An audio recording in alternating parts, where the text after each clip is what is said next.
작년에 한국갤럽이라는 그 조사기관에서 만 13세 이상의 1777명을 대상으로 이런 이제 조사를 하나 했습니다. 그것은 우리나라에서 가장 존경하는 인물이 누구인가요? 라고 이렇게 질문을 했는데 여러분 누가 뽑혔을까요? 우리가 예상할 수 있는 그런 인물들인데 바로 아주 박빙이었는데 1위는 바로 누군가? 바로 불멸의 이순신 장군. 이순신 장군이 1위로 뽑혔어요. 그럼 2위는 누구일까요? 맞습니다. 2위가 아주 근접한 차이로 한글을 창제한 세종대왕이 뽑혔습니다. 그러면 여러분 어떻게 보면 이 한글을 창제한 사람보다 어떻게 이순신 장군을 더 사람들이 존경한다고 할까? 무언가 사람들의 마음에 이 감동을 주는 포인트가 있지 않았겠습니까? 그런데 그것을 생각해 보면 바로 이순신 장군의 그 삶이 이 안 될 것 같은 한계를 이제 극복하는 일들이 임진왜란을 통해 나타났기 때문이라는 것입니다. 여러분 임진왜란뿐 아니라 이순신 장군에 대해서 제가 좀 찾아봤더니 그분이 한 어록들이 있어요. 후대에게 전하고자 하는 메시지들을 이렇게 글로 남겨놨는데 제가 한번 읽어드립니다. 집안이 나쁘다고 탓하지 말라. 나는 몰락한 역적의 가문에서 태어나 가난 때문에 외갓집에서 자라났다. 머리가 나쁘다고 말하지 말라. 나는 첫 시험에서 낙방하고 32의 늦은 나이에 과거에 급제했다. 좋은 직위가 아니라고 불평하지 말라. 나는 14년 동안 말단 수비 장교로 변방오지를 돌았다. 몸이 약하다고 고민하지 말라. 나는 평생 고질적인 위장병과 전염병으로 고통받았다. 자본이 없다고 절망하지 말라. 나는 빈손으로 돌아온 전쟁터에서 12척의 낡은 배로 133척의 적을 막았다. 여러분 다 무슨 메시지입니까? 한계가 나에게 많았지만 나는 그것을 극복하며 살았다. 여러분 이 포인트에서 많은 사람들이 참 존경을 표합니다 라고 그를 1위로 뽑았다는 것입니다. 이 세상을 산다는 것은 적지 않은 한계 상황을 만나는 것을 의미합니다. 그런데 어떤 사람은 거기에 주저앉는 사람이 있고 어떤 사람은 그 한계를 돌파하는 사람들이 있다는 것입니다. 여러분은 어떤 사람입니까? 닉 부이치치라는 사람, 우리와 지금 동시대에 살고 있는 사람인데 이 사람은 태어날 때부터 한계를 너무 많이 가지고 태어난 사람입니다. 사진 한번 보여주세요. 이게 닉 부이치치, 여러분 많이 봐서 아실 거예요. 저는 가끔 이 사람을 이렇게 봅니다. 그런데 저 사람의 얼굴을 보세요. 어떻게 저 상황에서 웃을 수 있을까?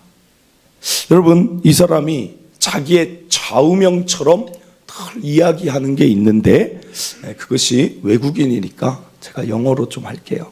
여러분 잘 들을 준비 되셨죠? Life without limits. 번역해 드립니다. 한국어로 내 인생은 한계가 없다. 한계가 없기는 뭐가 없어요. 그냥 먹는 것도 이분한테는 한계고 걷는 것도 한계고 사는 게 한계인데 그 마인드로 산다는 거죠. 그 마인드로. 그러면서 이분이 하는 말, 우리가 어떤 한계에 놓여 있느냐가 중요한 게 아니라 어떻게 한계를 극복하느냐가 중요하더라. 사랑하는 성도 여러분, 이 사람이 참 감사하게 그리스도인이에요.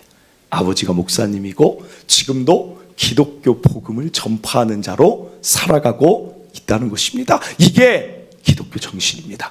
여러분 그래서 이스라엘 민족의 별칭이 있는데 오늘 제목을 보고도 아셨을 텐데 창세기 14장 13절입니다. 사람들이 아브라함을 볼 때 아브라함에게 늘 앞에 따라다니는 수식어, 즉 사람들이 붙여준 이야기입니다.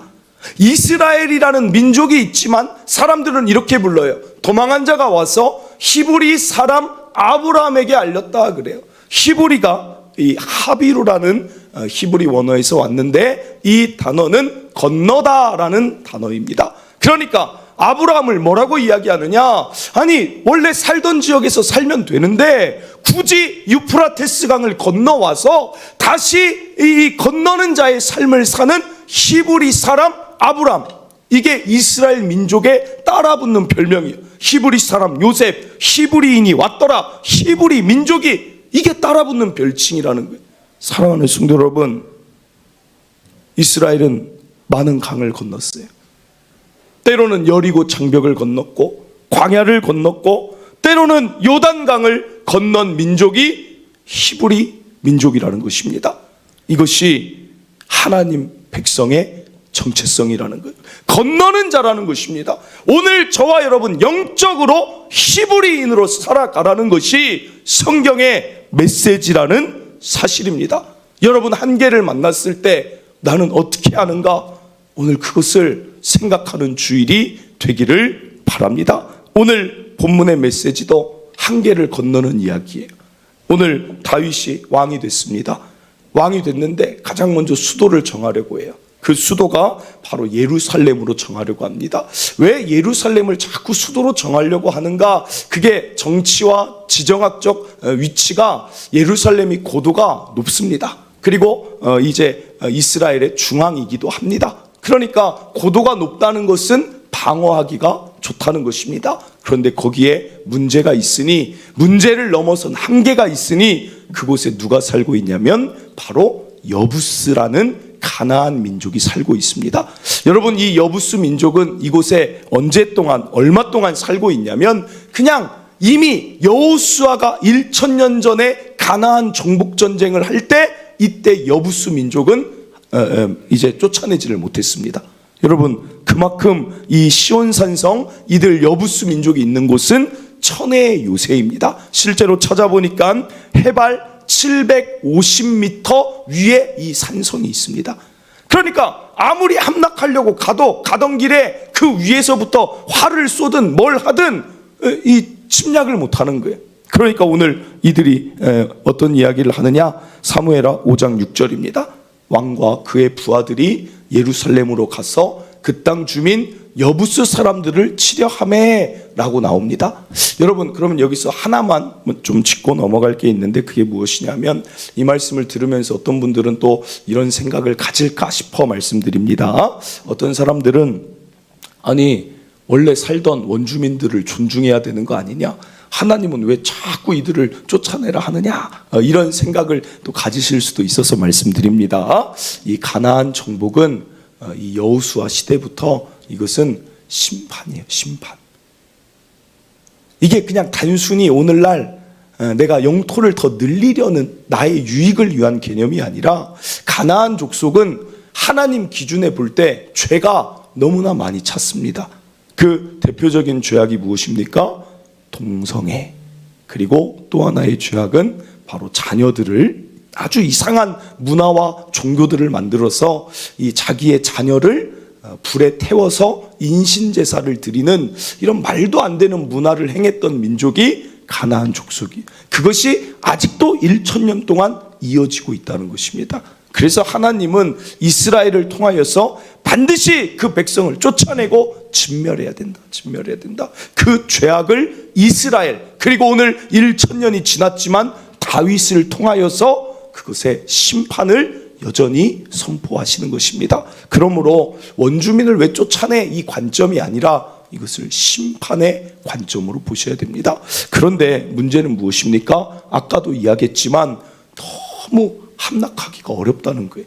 너무 높은 곳에 있으니 도무지 어떻게 할 방도가 없다는 것입니다. 그러니까 그들이 하는 말이, 다시 6절 봅니다. 그 땅 주민 여부스 사람을 치려하매 그 사람들이 다윗에게 이르되 내가 결코 이리로 들어오지 못하리라. 맹인과 다리 저는 자라도 너를 물리치리라 하니 그들 생각에는 다윗이 이리로 들어오지 못하리라 함이라. 여러분, 1000년 동안 이루지 못한 일, 한계죠. 얼마나 이게 안 되는 일이면 그들이 맹인하고 다리 저는 사람도 눈에 익여, 이런 이야기를 합니까? 그런데 여러분, 바로 이어지는 7절이 어떻게 나오느냐? 7절 봅니다. 다윗이 시온 산성을 빼앗았으니 이는 다윗 성이더라. 뭐 다른 얘기가 없어요, 성경에. 그냥 너희 못 들어온다 했는데 7절에 바로 다윗이 이거 빼앗았더라. 한계를 돌파했더라. 그냥 바로 이어진다는 것입니다. 사랑하는 성도 여러분, 저는 오늘 이 본문 보면서 드는 생각이, 이 본문 보면서 이거 우리 이야기 되길 바랍니다. 이거 우리 이야기였으면 좋겠다. 우리 앞에 한계가 아무리 많이 나타나도 이게 우리 이야기로 바로 이어지는 우리 삶의 7절이 한계를 그자가 건넜더라. 이게 저와 여러분의 삶의 이야기가 되기를 간절히 소원합니다. 여러분, 참 얼마나 멋있어요. 얼마나 멋있는 이야기. 그냥 뺏어서 그 심판을 이루고 다윗성이 되었더라. 여러분, 그럼 도대체 어떻게 했을까? 오늘 한계를 돌파할 때 필요한 것들 쭉 살펴보도록 합니다. 첫째, 기억하세요. 첫째, 한계를 돌파하려면 부정적인 생각을 버려야 합니다. 여러분, 너무나 상투적인 이야기일 수 있지만 우리는 부정적인 생각에 너무 많이 사로잡혀 산다는 것입니다. 그래서 이걸 계속해서 반복하고 성경도 부정적인 것을 금하도록 반복하는 이런 이야기들이 나오는 것입니다. 여러분, 여부스 민족의 말도 사실을 노리는 게 무엇입니까? 다윗에게 부정적인 생각을 심어주는 거예요. 야, 1000년 동안 안 됐어. 다리 저는 자와 맹인도 너희 이길 수 있을 만큼 우리는 1000년 동안 끄떡 없었어. 못 들어와. 여러분, 계속 부정적인 걸 넣는 거예요.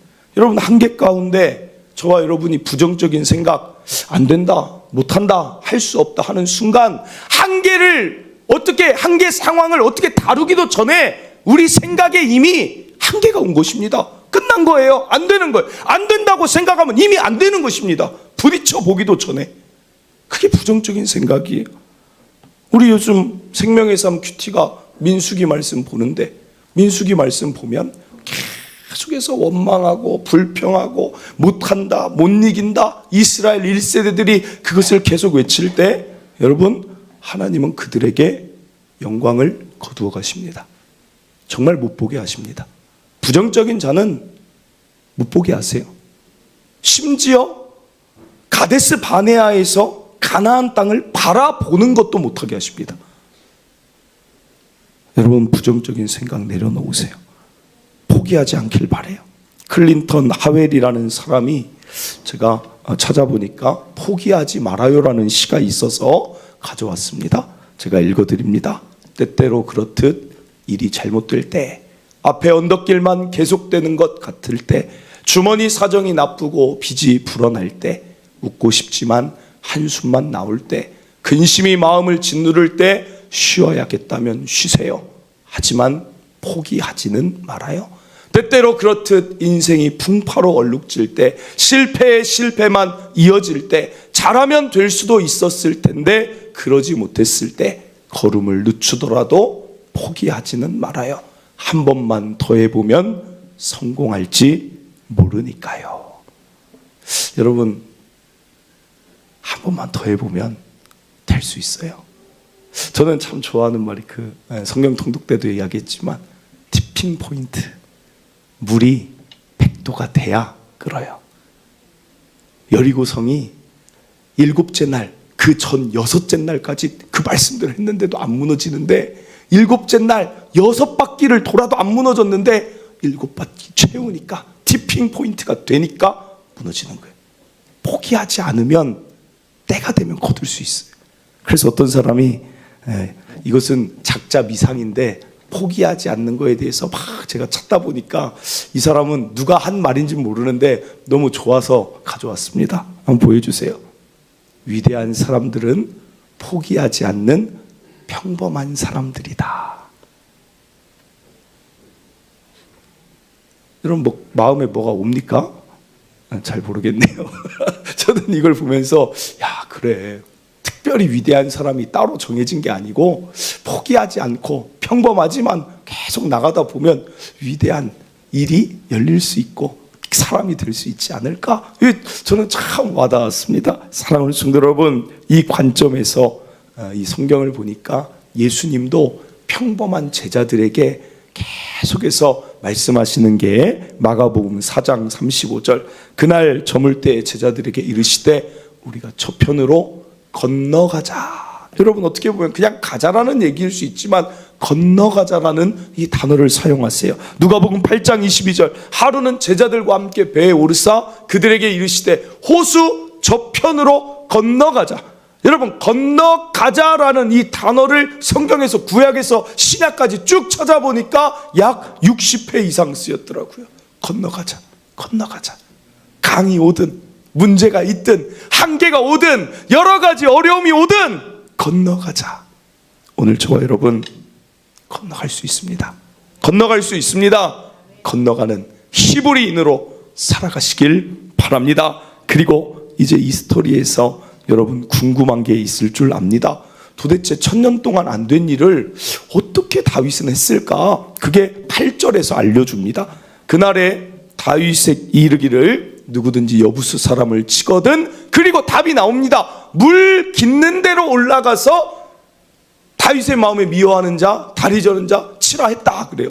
여러분, 이 시온산성의 유일한 약점이 지대가 높다 보니까 물이 없는 것입니다. 그러다 보니까 어디에서 물을 길었냐면 남동쪽에 위치한 시온산성 남동쪽에 기온샘물이라고 있어요. 거기가 물이 굉장히 많은 수원지인데 거기에 수로를 연결해서 거기에 물을 이제 이 수직 같은 이 수로를 연결해서 거기에서 물을 길렀습니다. 그런데 여러분, 보통 생각하면 어떻습니까? 그 수로를 타고 올라간다는 것, 이거 생각하기 참 어려운 이야기입니다. 왜냐하면 물이 당장 안 나오면 앞에서 대비하고 있을 수도 있는 것이고, 그리고 이 수로가 거의 수직이에요. 수직. 그러다 보니까 그 시대에 이걸 어떻게 끌어올렸는지는 알 수 없지만 이제 수직을 올라간다는 것도 이제 군사가 올라간다는 것도 거기서 대비하고 있으면 참 어려울 것 같습니다. 그럼에도 불구하고 다윗은 수로를 통해 그 일을 진행했다는 것입니다. 오늘 기억할 둘째가 무엇이냐? 오늘 한계를 벗어나기 위해서 꼭 기억하세요. 내가 하는 익숙한 생각, 방법에서 벗어나 새로운 생각하시길 바랍니다. 여러분, 사람들이 왜 한계를 만나면 포기하고 좌절하는가? 사람들이 갇혀있기 때문에 그렇다는 것입니다. 늘 익숙한 생각, 1000년 동안 못했으니 나도 못할 거라는 자꾸만 부정적이면서도 익숙한 나를 가둬두는 생각이 자신에게 있다는 것입니다. 그래서 대표적인 그 이야기들이 무엇입니까? 머피의 법칙 같은 거, 그런 것이죠. 내가 꼭 하기만 하면 안 좋은 일이 일어나더라, 이런 생각을 갖고 있는 갇힌 자들이 있다는 것입니다. 여러분, 저도 머피의 법칙이 하나 있어요. 말씀드리면 제가 차를 세차하면 꼭 비가 와요. 여러분 안 그러세요? 그렇게 이제 느끼는 거겠죠. 꼭 세차를 잘 해놓으면 꼭 며칠 안 가서 비가 와요. 여러분, 그런 것 같은 거예요. 내가 하면 꼭 찾는 게 없더라, 내가 누구 사람을 만나려고 하면 그 필요한 사람이 없더라와 같이 내 안에 새롭지 않은 나를 늘 가둬두는 생각이 나를 한계 상황에서, 한계 상황이 문제가 아니 내가 나를 가둬둔다는 것이죠. 그래서 심리학에서 찾아보니까 어떤 사람들이 이렇게 갇혀 있는가를 자기가 알 수 있는 게 있는데, 그것을 어디서 알 수 있냐면 내가 어디에 갇혀 있는가는 아침에 일어나서 거울 앞에 내가 어떤 생각을 하는가를 보면 그게 내가 매일같이 평상시에 하는 내 갇힌 생각이 거울 앞에서 드러난다고 합니다. 여러분, 오늘 아침에 주일에 교회 나올 때 거울을 보면서 단장을 하고 씻고 하시면서 어떤 생각하셨어요? 그게 여러분의 생각의 사고 체계라는 거예요. 거울을 보면서 어떤 생각하셨어요? 전혀 모르겠는데 피곤하다, 졸리다. 그러면 나는 생각해 보세요. 어제도 그랬을 거고 그제도 그렇다는 거예요. 그게 지금 나의 삶의 상태인 거예요. 거울을 보면서 얼굴이 탱탱 부었다, 그러면 나는 거기에 계속 외모에 갇혀 있는 것이고, 내가 오늘 하루를 시작하면서 오늘 하루가 또 시작됐는데 참 이것도 오늘 하루 어떻게 살아가냐, 오늘 하루 그 일을 어떻게 해낼까, 그럼 내일도 그 생각하고 있는 거예요. 매 거울 앞에서 하는 그 생각이 나의 생각, 지금 내가 갇혀있는 생각이라는 거예요. 여러분, 저는 오늘 무슨 생각이 있을까요? 저는 무슨 생각했느냐? 오늘 제가 설교를 준비했잖아요, 이번 주. 그러니까 거울을 보면서 계속 좋은 생각을 했죠. 딱 거울 보면서 오늘은 새날이다. 오늘은 기쁜 날. 오늘은 하나님께 찬양의 나팔을 올려드리는 날. 오늘 이번 한 주는 하나님이 또 얼마나 아름다운 일을 내 인생 가운데 베푸실까? 제가 거울을 보면서 막 의도적으로 그 생각을 했어요. 여러분, 그렇지 않으면 저도 다른 생각들이 들어오기 때문에 자꾸 새로운 생각으로 이전에 묵혀져 버린 생각을 놓아버리고 싶은 거예요. 사랑하는 성도 여러분, 그리고 또 하나 이야기하는 게 있습니다. 새로운 생각을 하지 못하는 자들의 특징은 늘 익숙한 곳에 머무른다는 것입니다. 익숙한 사람들만 만나고 익숙한 자리에만 있고 익숙한 대화만 하니까 늘 생각도 익숙한 생각만 한다는 것입니다. 저는 저와 여러분이 새로운 생각을 하는 자로 살아가시길 간절히 바랍니다. 여러분, 예수님 시대 생각해 보세요. 성경을 볼 때마다 드는 생각. 아픈 사람들이 그 당시에는 의학이 발달하지 않아서 아픈 사람들이 너무 많이 있었어요. 길거리에 아픈 사람들이 천지였습니다. 그런데 그 가운데 꼭 낫는 사람들을 보면 새로운 시도를 하는 사람이에요. 맹인으로 이미 눈이 안 보이는데 무슨 새로운 생각을 합니까? 그런데 어떤 한 맹인은 소리를 지르는 것입니다. 새로운 일을 자꾸만 하는 것입니다. 주여, 나를 불쌍히 여기소서 하며 자꾸 새로운 시도를 하는 거예요. 그때 그자의 눈이 뜨여졌다는 것입니다.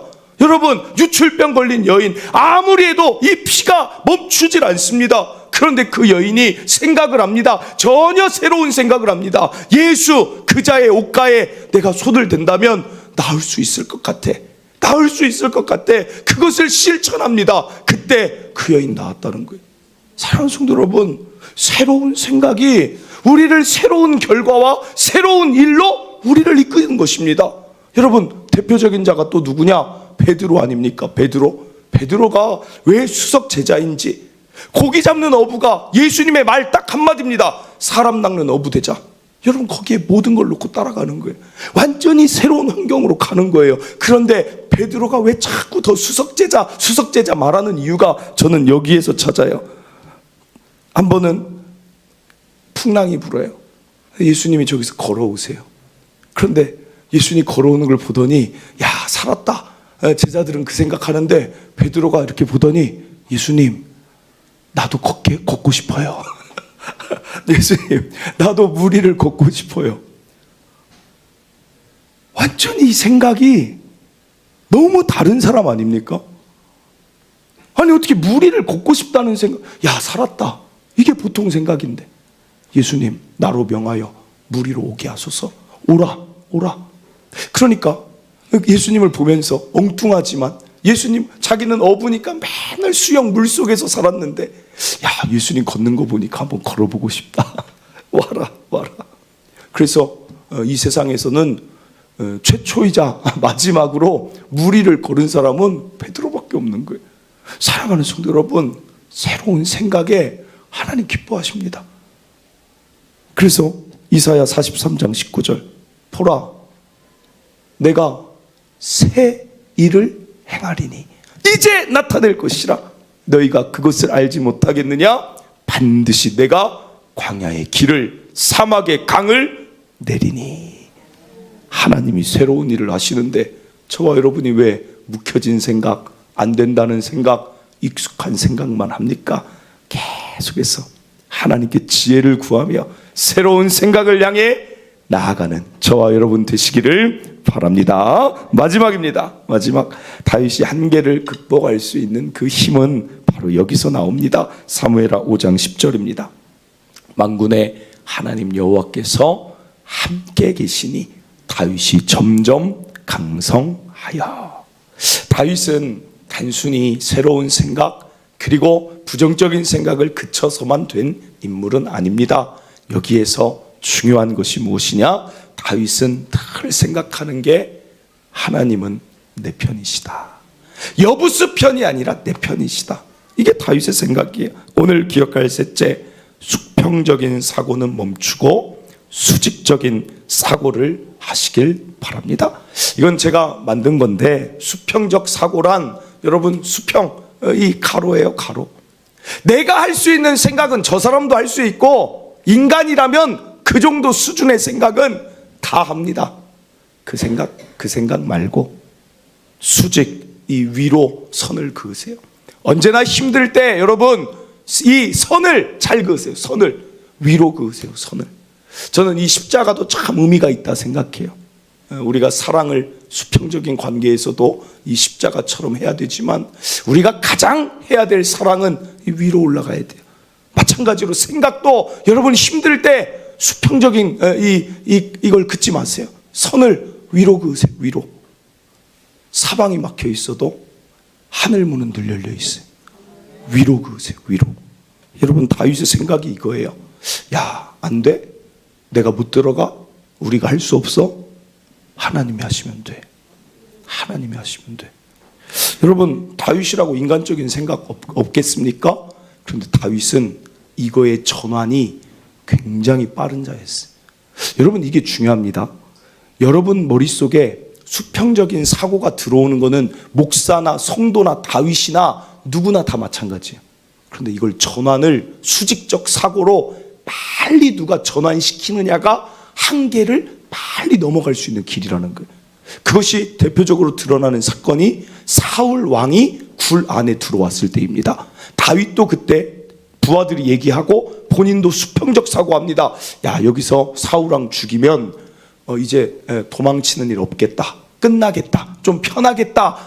다윗 부하들이 이거 기회입니다. 누구나 할 수 있는 생각을 합니다. 그러니까 다윗도 어떻게 합니까? 수평적 사고에 의해 칼을 들고 갑니다. 그런데 거기에 갔는데 가는 그 찰나, 걸어가는 찰나에 다윗의 생각이 얼마나 빠르게 전환되는지 모릅니다. 전환이 되면서 어떤 생각으로 바꿉니까? 하나님이 보실 때 어떨까? 하나님이 이 자를 죽일 때 기뻐하실까? 하나님은 어떤 생각하실까? 내가 이 자를 죽이는 것은 이제 쿠데타가 되는 것이고, 사위가 장인을 죽이면 이거 어떻게 될 것인가? 그 순간 기회인 것 같은데 이게 바뀌는 거예요. 사랑하는 성도 여러분, 전환이 빨라야 돼요. 전환이. 수평적 사고에 딱 머물러 있으면 나는 한계 상황에 그 생각밖에 못하는 거예요. 사랑하는 성도 여러분, 여러분 어떤 사람입니까? 제가 지난주 많이 묵상하고 외치는 제 스스로에게 선포했던 말씀이 있습니다. 시편 93편 4절입니다. 높이 계신 여호와의 능력은 많은 물소리와 바다의 큰 파도보다 크니이다. 여러분 이것을 왜 이렇게 묵상했는가? 파도가 있으니까 묵상하죠. 여러 파도가 제 삶에도 목회에도 있으니까 묵상을 하죠. 저는 바다 사람이 아닙니다. 요즘 보니까 그 폭삭 소가수다, 그게 아주 인기여서 이 바당은 위험하다 뭐 이런 얘기가 있는데, 저는 잘 모르는데 예전에 한번 야 바다가 참 정말 무섭겠구나 느꼈던 적은 딱 한 번, 그때 그냥 간접적으로 체험한 그런 경험이 있었는데, 그 예전에 남도 쪽 전라남도에서 이제 어떤 섬을 들어가는 교역자 수련회를 갔는데, 거기 배 선장님이 그런 얘기를 하는 거예요. 여러분 저기 있는 바위 보이시죠? 저게 약 한 뭐 7m, 8m 됩니다. 그러니까 7m, 8m면 뭐 아파트 뭐 2.5m로 하면 한 3층 정도 되는 높이니까 굉장히 높은 이 바위인데, 여러분 바다가 얼마나 무서운지 태풍 매미 때 저것을 넘겼습니다. 그러니까 그때 이제 실감이 되는 거예요. 야, 이 잔잔하던 바다가 파도가 치면 저것을 넘을 만큼 파도가 있다고? 그때 매미때가 10m래요. 쓰나미, 2011년에 쓰나미 왔을 때가 그 파도 제일 높았던 기록이 40m예요. 40m. 아파트 17층, 18층. 여러분 그게 파도예요. 그러니까 바다 사람들이 바다를 무서워하는 것입니다. 그림 한번 보여주세요. 네, 이게 배가 있고 파도가 거세게 치는 그 바다. 여러분 사실은 저 모습을 볼 때 우리 삶이 때로는 저런 것 같아요. 잔잔한 것 같으면서도 어떨 때는 야 정말 죽었다, 끝났다, 안 된다, 힘들다 하는 파도가 왜 이렇게 많이 부는지 모르겠습니다. 그러나 여러분 그때 기억하시라고 오늘 말씀을 읽어드렸어요. 높이 계신 여호와의 능력은 많은 물소리와 바다의 큰 파도보다 크니이다. 사랑하는 성도 여러분, 하나님이 더 크세요. 하나님이 더 크세요. 내 한계보다 하나님이 더 크심을 믿고 살아가시길 간절히 바랍니다. 예수님이 말씀하십니다. 마태복음 8장 26절, 예수께서 이르시되 어찌하여 무서워하느냐, 믿음이 작은 자들아 하시고 곧 일어나사 바람과 바다를 꾸짖으시니 아주 잔잔하게 되거늘. 우리 예수님이 한 번만 명하여 주시면 여러분의 그 한계는 한 번에 잠잠해집니다. 딱 한 번이면 돼요. 한 번. 그러므로 여러분, 오늘도 예수님으로, 하나님으로, 우리 성령 하나님 믿는 믿음으로 이번 한 주 힘차게 살아가시길 바랍니다. 말씀을 맺습니다. 오늘 시온 산성 아무리 높아 보여도 하나님이 하시면 히브리인 건너게 됩니다. 첫째, 부정적인 생각 오늘 여기서 다 내려놓고 가세요. 둘째, 익숙한 것 이제 그만 생각하시고 새로운 생각으로 나아가시길 바랍니다. 마지막입니다. 수평적인 사고 이제 그만하시고 위로 선을 그어 수직적으로 하나님이 하시면 됩니다. 이것이 우리의 고백되기를 바랍니다. 우리 함께 찬양합니다. 주 품에 품으소서. 우리 함께 찬양하고 기도하도록 하겠습니다.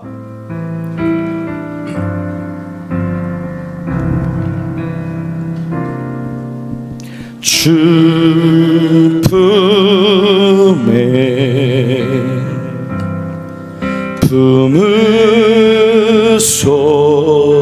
품으소서.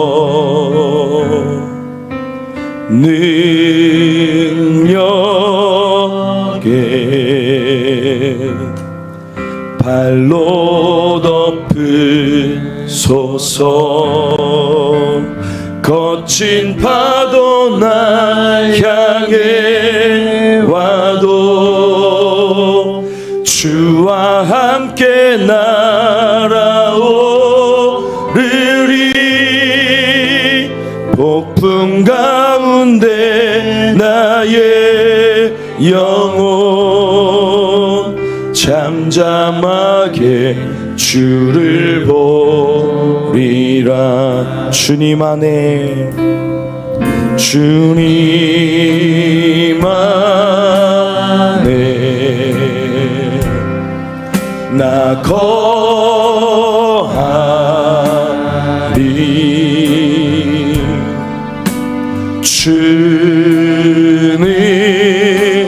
주는요 나 잠잠히 믿네. 거친 파도 날 향해 와도 주와 함께 날아오르리. 폭풍 가운데 나의 영혼 잠잠하게 주를 보리라. 우리 1절 다시 고백합니다. 주 품에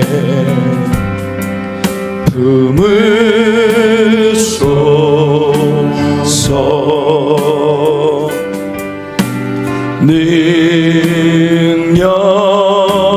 능력에 발로 덮으소서. 거친 파도 날 향해 와도 주와 함께 날아오르리. 폭풍 가운데 나의 영혼 잠잠하게 주를 보리라. 아멘. 사랑하는 성도 여러분, 또 어떤 파도가 여러분을 향해 자꾸 다가오고 있습니까?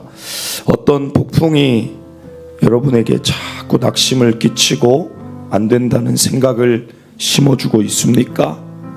여러분, 부정적인 생각이 지난 삶에, 지난 한 주에 지난달에 가득했다 할지라도 오늘 이 말씀 앞에 다 내려놓으시길 바랍니다. 하나님, 나는 건너는 자입니다. 나는 히브리인입니다. 나는 하나님의 백성입니다. 하나님이 함께 하시면 나는 건널 수 있습니다. 오늘 이것이 여러분의 기도가 되기를 바랍니다. 새로운 생각하시길 바랍니다. 천년이 풀리지 않았던 시온 산성의 해법도 우리가 새롭게 꿈꾸며 하나님께 지혜를 구하며 연구하며 달려가다 보면 또 해결할 때가 반드시 옵니다. 또한 우리가 할 수 있는 이유는 우리는 주품 안에 있습니다.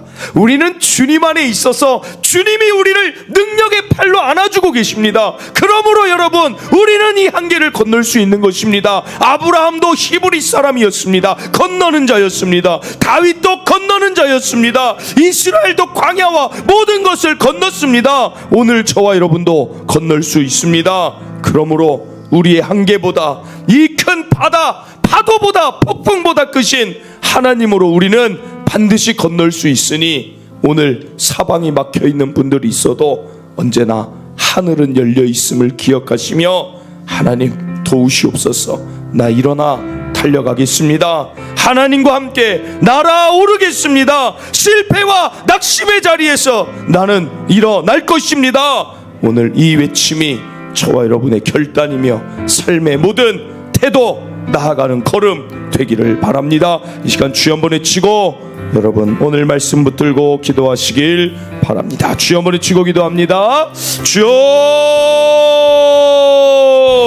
하나님 아버지, 오늘 우리가 삶을 살아가다 보면 하나님 여러 가지 파도가, 하나님 여러 가지 폭풍이 하나님 우리를 낙심시킵니다. 안 된다 말하고 못한다 말하고 포기하라 하나님 우리를 위협하지만 하나님 오늘 이 자리에서 부정적인 모든 생각 하나님 다 내려놓겠습니다. 안 된다는 생각은 다 내려놓겠습니다. 하나님 익숙했던 나를 가둬둔 나 자신의 생각도 내려놓으며 새로운 생각을 하며 하나님 꿈을 꾸며 비전을 품으며 달려나가겠습니다. 하나님 우리는 히브리인입니다. 영적으로 건너는 자가 우리의 정체성입니다. 하나님 풍랑이 아무리 와도 우리 하나님이 풍랑보다 크시고 풍랑이 아무리 와도 우리 하나님이 더 능력이 있으신데 하나님 우리가 무엇을 걱정하겠습니까? 하나님 아브라함이 히브리 사람이었고 하나님 다윗이 히브리 사람이었고 다니엘이 히브리 사람이었고 요셉이 히브리 사람이었고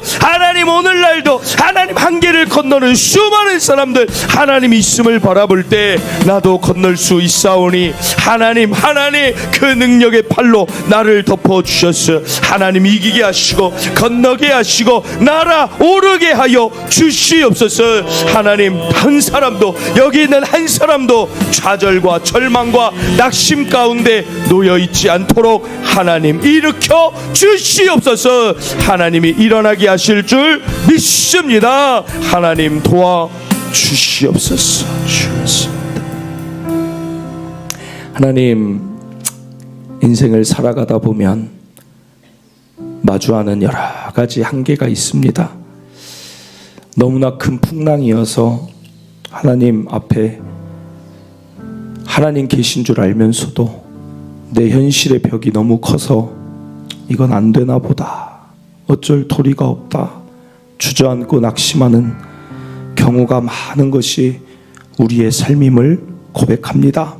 그러나 하나님, 오늘 이 말씀 앞에 다윗이 시온 산성을 취하는 이 말씀 앞에 오늘 우리도 더 이상 부정적인 생각, 안 된다는 생각, 못한다는 생각 다 내려놓겠습니다.